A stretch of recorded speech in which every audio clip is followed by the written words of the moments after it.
La revolución industrial. ¿Cuándo tiene lugar? En el periodo que va de 1780 a 1840. ¿Dónde tiene lugar? En Inglaterra, para después extenderse a Europa y a los Estados Unidos. ¿Por qué fue una revolución? ¿En qué consistió? Desde el Neolítico, esto es, 10.000 años antes del siglo XVIII, la humanidad no había experimentado una serie de transformaciones tan importantes en cuanto a su economía, su productividad, aparición de nuevas tecnologías, que conllevó a una transformación profunda de la sociedad. En el Neolítico se aprendió a plantar, aparece la agricultura, domesticar a los animales, apareció la ganadería. Las sociedades ya no necesitan ser nómadas para subsistir, por lo que el hombre se hace sedentario y recolector, pudiendo almacenar el excedente. Surge un nuevo modelo de organización social con la aparición de ciudades y de nuevas civilizaciones. Con la revolución industrial se va a vivir otro salto cualitativo en la forma de vivir. Se va a pasar de un sistema rural de producción manual, basado en la agricultura, a un sistema de producción industrial en las ciudades. Vamos a desgranar cómo van apareciendo estos cambios. Nos situamos en la segunda mitad del siglo XVIII. En Inglaterra, las 13 colonias británicas en América acaban de independizarse, hecho que marca el inicio de la Edad Moderna. Es la época de las revoluciones liberales y el derrocamiento del antiguo régimen. Desaparece el poder absoluto del monarca. Los súbditos se convierten en ciudadanos que van a poder tomar decisiones sobre su propio destino. Desaparece la brecha social entre los privilegiados y el pueblo llano, con el surgimiento de una nueva clase social, la burguesía, una clase revolucionaria enfrentada a los estamentos de los privilegiados. ¿Por qué la revolución industrial comienza en Inglaterra? En Inglaterra se había instaurado 100 años antes el sistema parlamentario, definido ideológicamente por el liberalismo de John Locke, basado en la división de poderes, la economía de mercado y la libertad individual. Este modelo fue copiado después por Estados Unidos, Francia, España y es el modelo que se usa hoy en día en casi todos los países democráticos.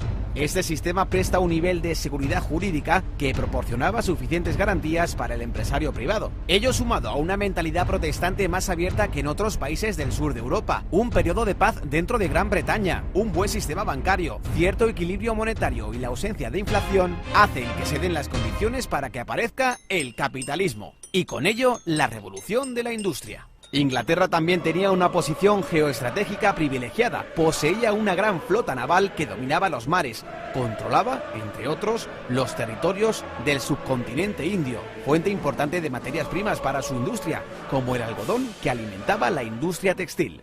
El proletariado. Con el nacimiento de la burguesía nace también el proletariado, los trabajadores o clase obrera que carece de propiedades y medios de producción, por lo que, para subsistir, se ve obligada a arrendar sus fuerzas de trabajo a la burguesía propietaria de los medios de producción. Las condiciones laborales de los trabajadores eran todavía muy precarias, con largas jornadas de trabajo y malas condiciones sanitarias. Pese a esto, supusieron un gran avance respecto a épocas anteriores. Hubo un éxodo del campo a las ciudades. Las grandes ciudades mejoraron su alcantarillado y mejoraron las condiciones de salubridad. Se redujeron las epidemias y Edward Jenner descubrió la primera vacuna contra la viruela. Se redujo la mortalidad infantil. La consecuencia fue una gran explosión demográfica. En un siglo se triplicó la población del país. Aumentó la esperanza de vida de los 35 a los 50. El capitalismo trajo progreso y el salario medio en Inglaterra se duplicó. Los precios bajaron y mejoró sustancialmente la calidad de vida. Aunque el nivel de vida mejoró en el cómputo general, los grandes beneficiarios fueron los burgueses, que pasan de ser una clase social revolucionaria a una clase acomodada. La burguesía, cuya situación de privilegio social se basa fundamentalmente en la fortuna, desplaza definitivamente a la aristocracia terrateniente, cuyos privilegios estaban en su origen o en sus vínculos de sangre. Pero el nivel de vida de la clase obrera todavía tendría un amplio margen de mejora, y si no, que se lo digan a Karl Marx.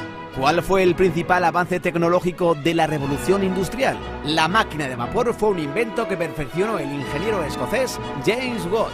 La máquina de vapor consiste en un motor de combustión externa que transforma la energía térmica de una cantidad de agua en energía mecánica. Por la flecha roja a la izquierda entra el vapor de agua calentado por una caldera de carbón cerrada herméticamente. Se genera vapor de agua, lo cual produce la expansión del volumen de un cilindro empujando un pistón. Mediante un mecanismo de biela manivela, el movimiento lineal alternativo del pistón del cilindro se transforma en un movimiento de rotación que acciona una rueda. ¿Qué aplicaciones tuvo la máquina de vapor? La introducción de la máquina de vapor en las distintas industrias fue el paso definitivo en el éxito de la revolución industrial, pues su uso significó un aumento espectacular de la capacidad de producción.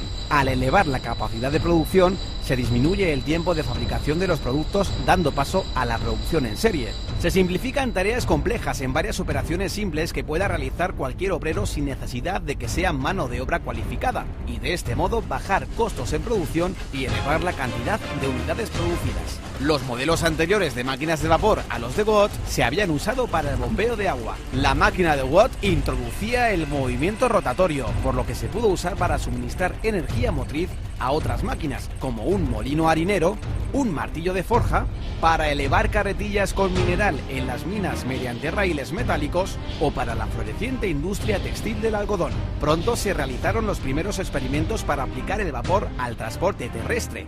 George Stephenson, que comenzó experimentando con el transporte de grandes cargas en las minas de carbón, puso a punto su primera locomotora. La construcción del ferrocarril de Liverpool a Manchester en 1829 consolidó su fama para siempre. El ferrocarril permitía transportar materias pesadas a 40 km por hora, una velocidad antes impensable, acortando extraordinariamente el tiempo de los desplazamientos y permitiendo vertebrar el comercio interior, escasamente desarrollado hasta entonces. El volumen de los intercambios se multiplicó. También se aplicó el vapor en otro ámbito de la industria del transporte, la navegación fluvial y marítima, con la invención de los barcos de vapor.